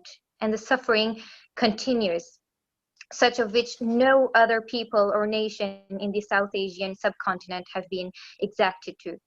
So we here in Norway, or actually in fact all of us in the European Union or Europe, Tehreek-e-Kashmir activities and solidarity programs, for instance, 2 demonstrations were arranged in front of the Norwegian Parliament on the 5th of August, marking 1 year after the revocation of Kashmir's special status, and the other one being on Black Day on the 27th of October. And we further arranged an online meeting on the 25th of January, in which the ambassador of Pakistan, many community leaders and parliamentarians participated, and this for the sole reason to condemn the human rights violations in Kashmir and to raise our voices and play our part. Now, there is being arranged another online solidarity conference on the 5th of February, this coming Friday, where the topic again will be the Kashmiris and their rights, and we will continue to raise our voices and to do so. We are keeping our motivation high. We will keep raising our voices for our brothers and sisters in Kashmir, and we will keep striving to gain justice for those who are facing oppression. We are, alhamdulillah, loyal and committed to our cause. May Allah strengthen us further. Ameen. At the end, I would again like to thank you for the opportunity to speak. It was really an honor to participate in this meeting. Thank you very much.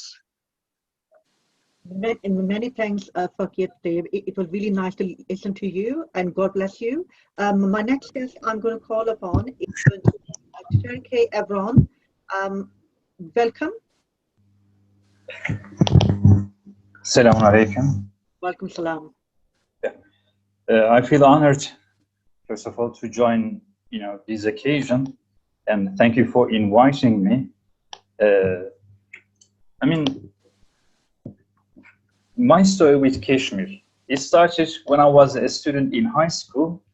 I just knew that there was an oppressed country, but I didn't know many things about Kashmir. Then years passed, and I became a lecturer, and like 5 years ago I started writing songs about oppressed people from different countries, and my first song was about Syrian refugees. So it was a hobby, but suddenly the song went international, and President Erdogan started playing my song with the world leaders, in Turkey. And later on, I wrote some songs about African people, African mothers, and Yemen. So I wrote one song dedicated to Yemen. And of course, I think on 5th August, 2019, so I started paying more attention to Kashmir, because I saw that the special status of Kashmir was revoked and human rights violations, started multiplying. So in that case, at that situation, I asked myself, as a brother from Turkey, you've got also some responsibility. So what can you do? As an artist, I already, kept writing some English songs. And this time I decided to write a song. And as you know, Kashmir is my name, came into existence. And of course, that time many people maybe thought, what can songs change? I think there have been written lots of songs, but I know that since I studied post-colonial literature, I know that literature, songs, stories are very powerful, and they can really, change the things, not immediately, not suddenly, but in the course of time. At least when you have some hopes for the future, you need to nourish your heart from some sources. And of course, art provides that shelter. So, and after that, normally when I wrote some songs about oppressed countries, I wouldn't get stuck in that country, but I got stuck in Kashmir because I got so many messages from Kashmiri brothers and sisters, and I learned so many sad stories. Then I felt responsible, and we started producing. Then another song came, in Turkish, because once I was teaching in a class, and I saw that even though I was teaching aviation English and my class consisted of cabin attendants, I mean, usually, cabin crew are open-minded, they keep traveling, but even those people did not know what Kashmir meant. And when I asked about Kashmir, they told me that is that kind of fabric teacher or kind of shawl, so I saw that they were unaware of the fact of a country exploited, massacred, it's a country of suffering, but they never heard about Kashmir. So what I can say now, we've got a new project, and I hope we're going to launch this new song. Again, it's going to be in English, because I see that English songs are really getting much more powerful than the songs in the other languages. So hopefully the day after tomorrow, and this song will be also very powerful. I believe that many people are going to chant the lyrics, the message of this song. And again, I hope many more people are going to hear about the issue of Kashmir. So my message for the future, we need to mobilize art, literature, stories, music, whatever we can do, we need to appeal to the hearts of the people. Because when we touch the people's hearts, so in that case, I believe that at that point, songs are going to become more powerful than weapons. That's all. Thank you, Turkey, Evan, and many thanks for your lovely songs, because I'm always like listening to your songs, and they're really inspiring. My next and my last guest is actually going to be Dr. Arshad Mohsin, please.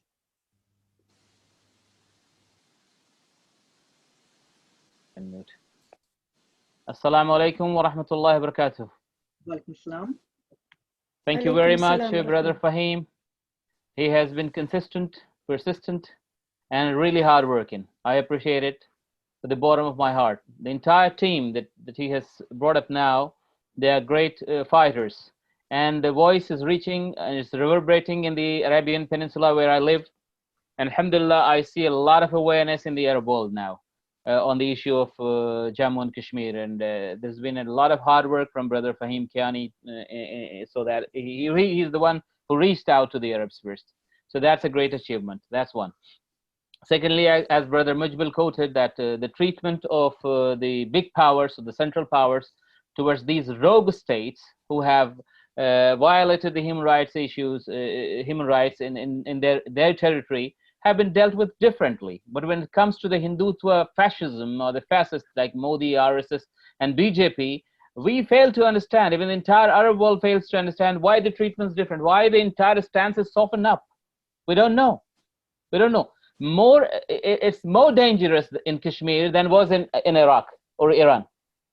More and more violence is occurring. More than 100,000 people have been brutally butchered. And you can see, mass graves in Kashmir. And exactly the same thing is happening all across India now against Muslims and the Sikh now at the moment. Sikhs are being brutally beaten on the streets of Delhi at the moment. As we talk here, the brutality is going on. But what we fail to understand is, where is the UN agencies, human rights guards, These people are silent at the moment, and this surprises us. This surprises the entire Arab world. Because this happened in the Arab world. When the states went rogue, when they went against their own people, the international agencies came, they punished them. They brought them to the books. They were punished physically, bodily. But in terms of Hindutva fascism, there is a silence. Is it because of the business deal that they have? Like recently, one of the ex-parliamentarian, a European parliamentarian, told that they are having a business deal. Fine, it's fair. All right, your business deal at the cost of our blood, at the cost of Kashmiri blood, your business will flow. I think it's time that we stop that business line until our blood stops shedding. So what we are here in the Middle East, we want some serious solution at the moment. And as all the panelists from the Arab, they said that we want something serious. Enough of our conversations, enough of our reaching out to people. If you deal with one rogue state in one way and the other rogue state in another way, this won't do. This won't do. This is not acceptable. We want equal treatment to all the fascists. Yeah, can you hear? Huh? Yeah. Huh? Okay. We want equal treatment, justice for all. Justice for all. Kashmir is not born to be punished forever, to suffer forever. We won't accept it. We won't accept the suffering of Kashmir eternally, forever. No. There has to be a solution. That's one point. The contours of the atrocities are totally different. Some people here, maybe they don't know what actually happened in India and what happens in India. For the last 70 or more than that, 100 years, the party that is in power at the moment, the RSS and the BJP, they have never accepted constitution. So when they say Article 370 was abrogated or removed, no, it was not removed. It was removed long ago. They violated their own constitution. They violated the Article 368 of their own constitution in order to abrogate 370. Because only an Indian parliament has the power to change the constitution of Kashmir, which they didn't use. They bypassed it. So we are not talking about the people who follow law and order. No, they are not the people who follow any law. They don't care about international law. I'm telling it again and again in all the conferences that these are not the people who follow international law. They don't care a damn about what you speak. They are the people who do one thing behind and they do another thing in front of the camera. Like just now, what happened in the European disinformation, this agency that brought it that all the news from India was fake. So they speak lie. It's a deception. They misinformation. They always lie. They'll kill and they say, no, we are loving you. So how do you deal with such deceptive people? This is a very important thing to think. We are thinking in normal terms. They are not normal people. They have never respected even the tricolor, the flag of India. They have never. For decades, they didn't use it. These are very different people. They have an ideological, thinking. They have a fascist ideology. They want to destroy every other person who doesn't belong to their ideology. This is a very dangerous, team. It's a dangerous group which has taken over the in the country of India, the Indian government. It has taken over the Indian government. They're very dangerous people. Nobody knows what they're going to do next. Now the farmers are being killed on the streets of Delhi. They're being shot, water cannon. More than 100 farmers have died already. Now today, one celebrity, Rihanna, she has raised a tweet that why don't we talk about the farmers? See, everybody, all vulnerable people in India are being brutalized. Irrespective of who they are, they belong to the minority community. So what did they do? They said that, okay, it's an integration of Kashmir. What integration are you talking about? Did you bring Kashmir from an island in Australia to put it in India to integrate it? It was already there. What integration did you do? It was there. You did not integrate it. You just destroyed the identity of Kashmir. Finished. And this is what you want. You want a Hindu identity for everyone who breathes in the boundary of India. You want everybody to drink the pee of cow and eat the dung. That's what you want. And that Kashmiris or any person for that matter is not ready to do. So this is a situation which we have to take a different paradigm, a different point of view, and deal with it differently. Of course, we have to pressurize the international community to come forward and deal with them the way we dealt with Saddam Hussein and the rest of the rogue people. Modi has to be dealt exactly the same way.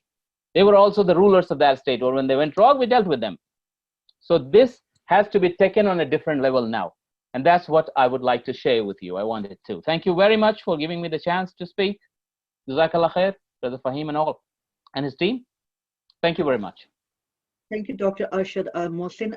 With this, we are going to be concluding this conference for today, and the closing remarks are going to be passed by Fahim Kiani, the President of Tehreek-e-Kashmir UK. And I would like to thank you for everybody to actually being a part of this conference, and it's been nice to listen to you all and understand your views. Fahim Kiani, please.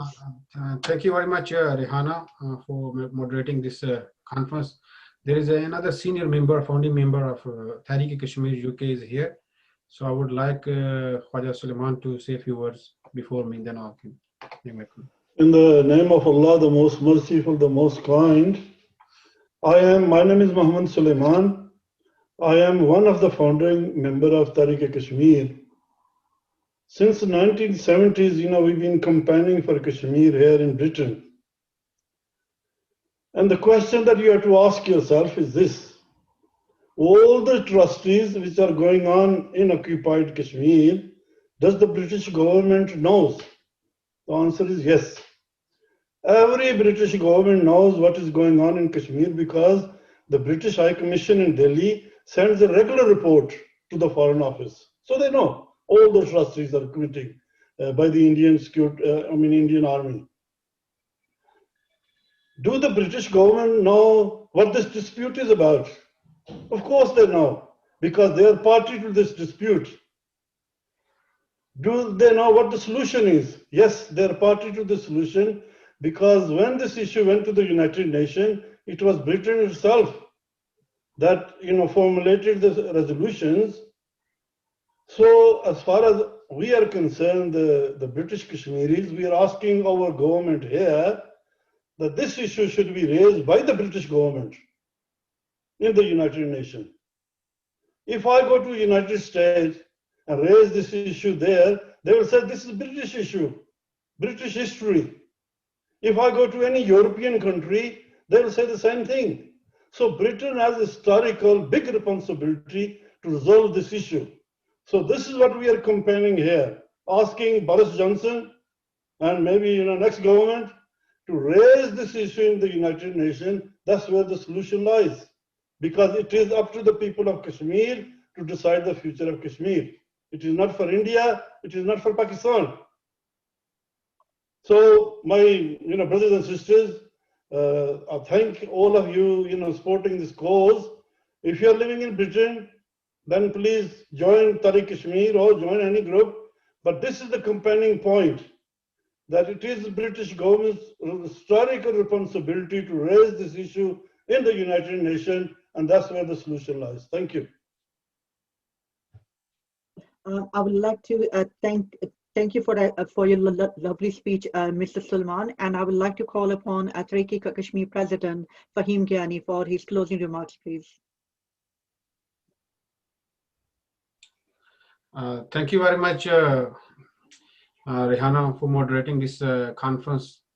We have different, speakers from different walk of life, speakers from the British Parliament, speakers from the European Parliament, from Arab, from Turkey, from Indian occupied Jammu and Kashmir, from America, and speakers of Tehreek-e-Kashmir, the office bearer of Tehreek-e-Kashmir, UK and Norway.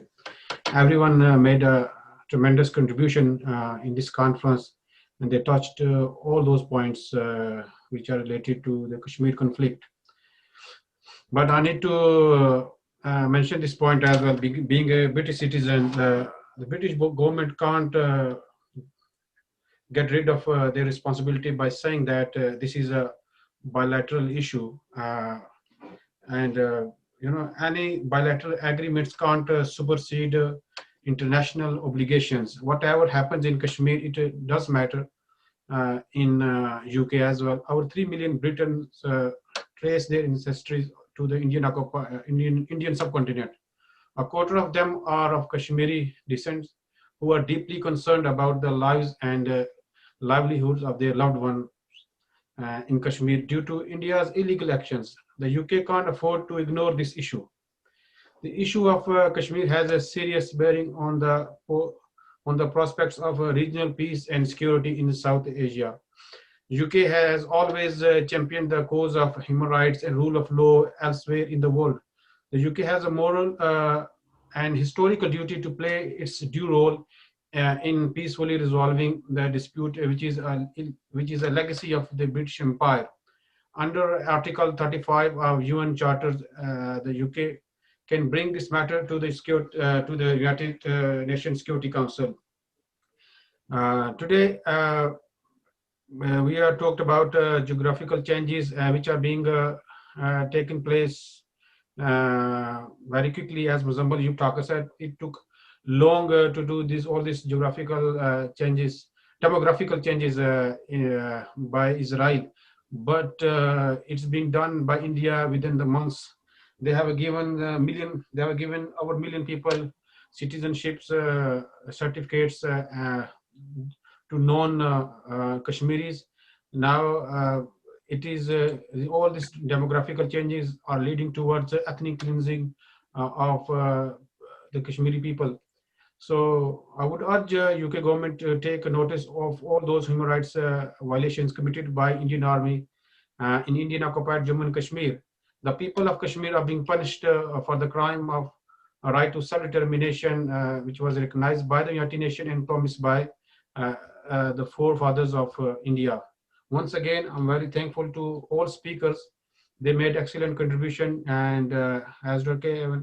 He wrote many songs on the different issues, but he's writing songs on the Kashmir issue. I'm very thankful to you as well, Shania May, and she's very active on this front as well. And the support of Turkey is very important for us as well. But we have seen in Arab countries, the Kashmir issue is rising day by day in Arab people as well. The support of Majbul Sheikha, Dalal Ajmi, Dr. Ashad Mohsen are very valuable to us as well. And the Khwaja Sahib is from Chakswari. There's another person who made a very tremendous contribution, and he done a very great job in European Parliament. Shafaq Mahmood, he's from your area as well. And all those people like pro-Indian lobby tried to pressurize him a lot, but he stood firm in front of all those tactics was adopted by Indian lobby in European Parliament. Sajjad Karim and Lord Wajid Khan. Lord Wajid Khan did a very good job, and when there was a issue, when this article was abrogated in 2019, and he is the person who highlighted this issue in European Parliament Subcommittee of Human Rights as well. And as you've seen, Julie Ward and Teresa Griffin, a former member of European Parliament, they were very outspoken in the European Parliament as well.